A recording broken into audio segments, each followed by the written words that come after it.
Yeah, this is Billy Buchanan, local councillor, Bonnybridge. Billy and Jim were the guys that approached us and asked us to come up here, search this. It's a wee skirmish. It's not a full-scale battle, but it was a skirmish. But it's important to Billy, it's obviously important to us, as detectives, to maybe try and find a bit of evidence of this wee battle, because there's nothing apart from one of the pipes in the Stirling museum. Look at this musket fire. I know.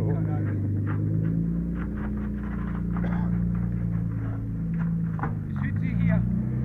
That's like Hootsie's water. Right. But that's the only evidence that anything took place that they've got. So the period was it 1810, Billy? 1820, April. 1820. So 1820, you're talking musket balls, things like that. So if we find anything in that era, keep everything, lead, iron, nails, keep anything. And I'll put a wee table up and we'll come back down and I'll print off a map and we'll mark down roughly where you found it. So see when you're finding stuff, have a wee idea of the area you were searching and we'll mark down roughly where it is. Any coins or anything. So basically anything you find, if you're detecting and we've given it a good scan and we're running out of area, put it into all metal. Just to make, because a lot of the stuff we're looking for is probably, it's no copper or lead or anything like that, it's probably made with iron, because that was the cheapest metal. So later on have a wee go in all metal and just take your time. Remember, holes, this is freshly planted new grass, and the farmers, they would never ever dream of letting you on that. No, especially even the land up here. So if you dig a hole, don't go in too deep straight away. That's a mistake everybody makes. They go too deep, they dig a big hole like that, and then they've got to put all that back in and rip the clod up. Just get a couple of inches, just knock it out, and then if it's in there, fine up again, and it's grown back in. Alright, I'll be here with this, Billy will be here.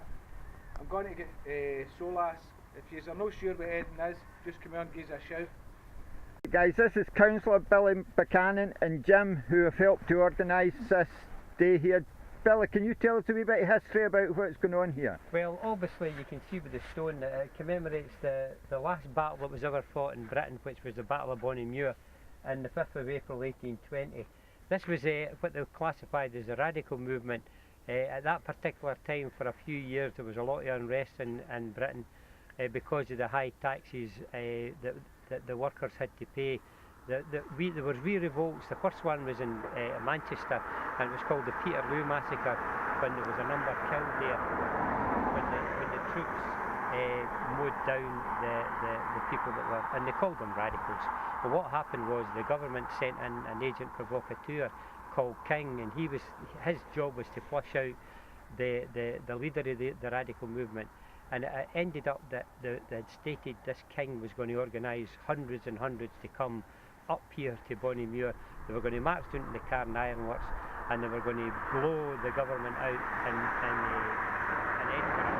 It didn't materialise. At the end of it, I think there was between 30 and, they reckon between 30 and 60 were up here.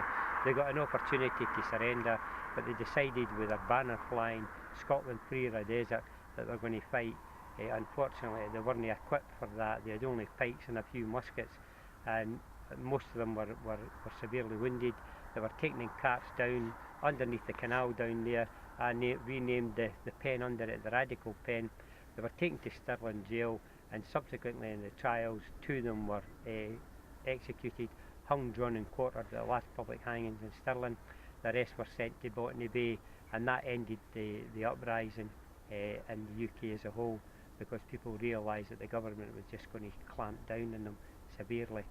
So it's a very historical site, but plus the fact is that during the Battle of Falkirk, the second Battle of Falkirk 1746, Bonnie Prince Charlie, there was a Roman encampment near here, and if you go further along the road, you'll see the monument to the first Battle of Falkirk.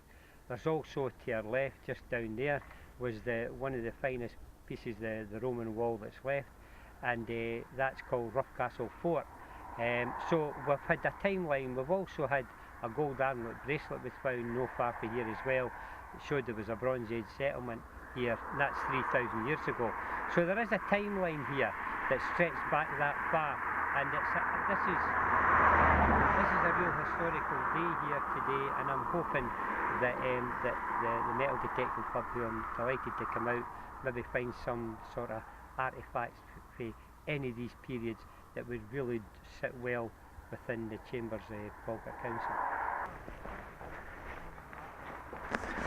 Right guys, here's Toddy talking to the film crew, Truth for Justice, who are doing a timeline in this area. Well, I went away to get a map. What we do when we're researching is we look back at old maps so that we can see what the place looked like back in time. Right. Because you maybe find old footpaths or maybe old steadings, something like that. So I went and got a map of 1843, which makes this place look a wee bit overgrown.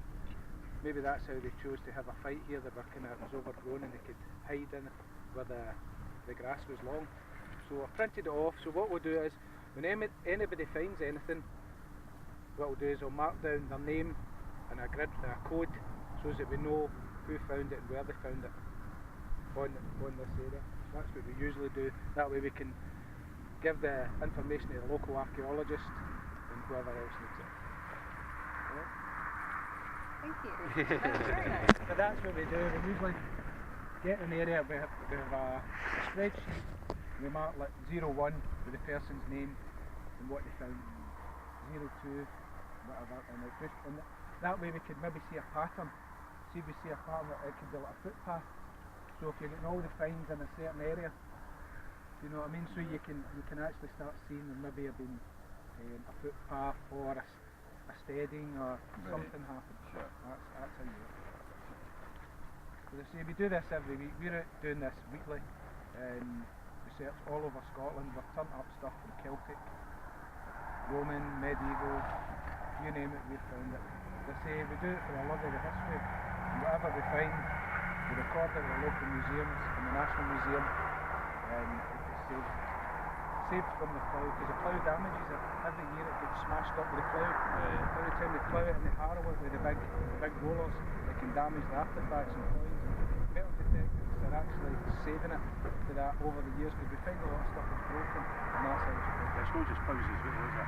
I mean, you've got acidic rain, you've got fertilisers, and you all take the toll on metal, it deteriorates through the years. You know, so something, I mean, a lot of things we'll find copper coins, and there's basically blank copper discs because of the erosion, the fertilisers and such like.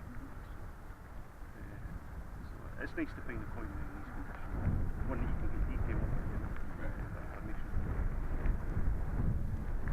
But it's mostly coins, but Coins and artefacts. One of the things that is like, I wonder where they've had a grid system. I'd say to Billy, is this what he wanted on the grid route? That's more an archaeological thing. You're no archaeologist.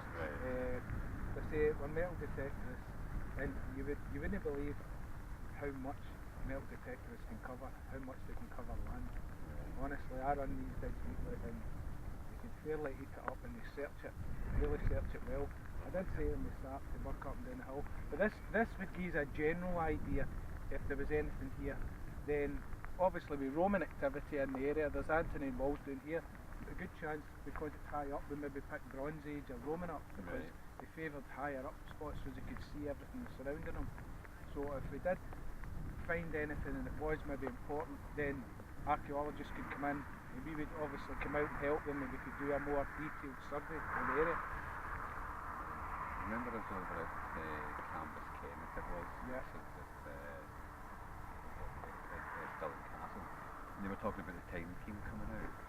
So I thought I'd use the steps behind them or the steps in front of them. Well, Cambus Kenneth's been getting metal detected for 20 years, so whatever they're getting is basically what everybody else has left, to tell you the truth. It's been getting metal detected since as long as I can remember, and whatever they've found has already been recorded in the museum. I think it was a local club, it was my old club, I think it was the Scottish Artefact Recovery Group. They've traced all them in and see what they can get. Obviously maybe they think it's a place that's never been searched, but it's been getting searched for 20 years with metal detectors and clubs.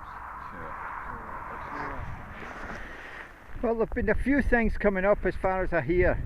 Some musket balls, which is good.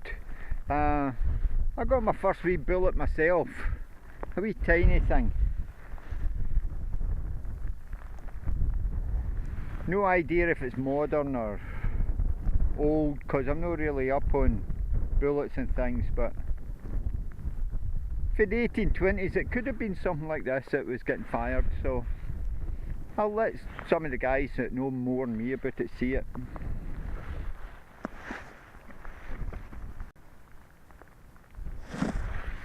Well guys, I'm chuffed. I'm chuffed now. I know you usually get my usual rubbish off me, but look at this. A wee love token. A wee beauty. I'm not really sure what coin it is.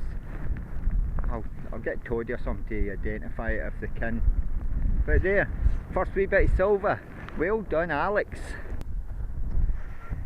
Right, here's the cannonball. Where is it? Oh, where's yours? My wee love token. Aye. Aye, it's in my pocket. You got anything yourself? It's not like you. No, plenty I haven't. We'll just know the right kind. In there. What about yourself, Jim? Get anything? Bits and bobs, iron, just a wee bit of flat bit of lead, I don't know what I thought it was actually a chuck There's stuck not in much it. lead coming up, I've noticed. No. that was You nice. get something like that, near much I've had lead. name what's rubber. Oh, wow. There we are. My heart keeps falling out of my face here. Is it hammered? That looks it. It looks like it, man. Aye. That would say it is. I'm getting hot. I The can't wind's believe- that strong. I don't know. Work Don't out know. my hand. Oh, I love talking me. Just in the top of the hill there. It does look like a wee hammered light. It looks like there's been a... Oh no, it's a mild. It's an early mild. There's a wee bit later round outside, small Right. later now. Just see that wee bit there where my thumb is all like Aye. right there. You'll see there's some letters there. Uh-huh. That's nice. I thought it was a chuck stuck in it first. Is this lead, eh? Yeah, No, it's obviously shaped into something, so... that is it. The Romans no have sort of gaming tokens that were sort of lead Aye. thing. Yeah.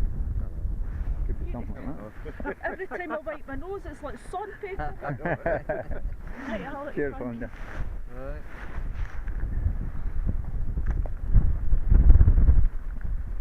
Go on, Neil, get up, look at 'em.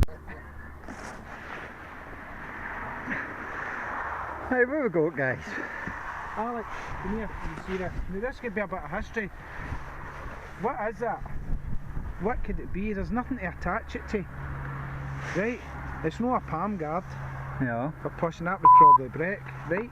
But we've come up with this idea, maybe it's for putting the musket balls in.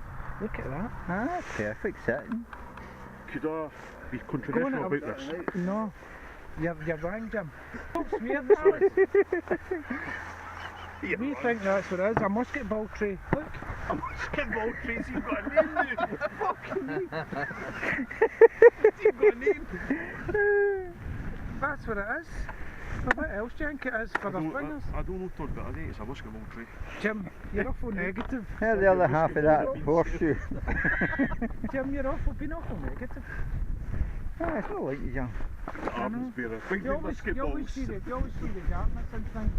I don't, Toddy, but There's no more money in my interested. Wait, where's the silver you've got, Alex? Alec, Come on, get the silver out. Alec. The hammy hunter's on the video now, come on. Ah, it's in here somewhere. If I haven't lost it. What was the gathering on the hill, Alex? Oh, they're just looking at the love token. Where is it? Look at this, he's on the silver. The hammy hunter's on the silver, that's a hammy hunter. Is it what is it? It's a King Billy love token. Is it King Valley? Aye. We're wanting to know, we were having a discussion about getting back to your original source of videos when you used to make it more like a sketch show. It was funnier. Nation that could be poison people. There you go. Fuel cleansing. This is all but it's in your fields. Now look at the rubbish we're taking out the fields that could be poisoning people's food chain. We got there, the cows eat it, we drink the milk, and that's what's happening. So if it's, we've got fields like that, it's full of lead, actually riddled with lead like that, and we're taking the lead out the grass, helping the environment. Basketball trees. It's a hammy, Alec. Plus that's going back into the scrap yards and getting recycled. Just for your stories. Yes. Add a wee bit on every time. What else could that be for, Alec? Give it, you've not got belly that. No idea.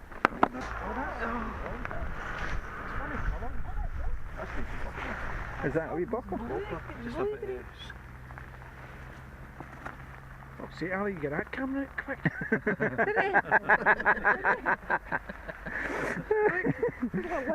It was when you got your musket ball tray. I thought, we need to get this on.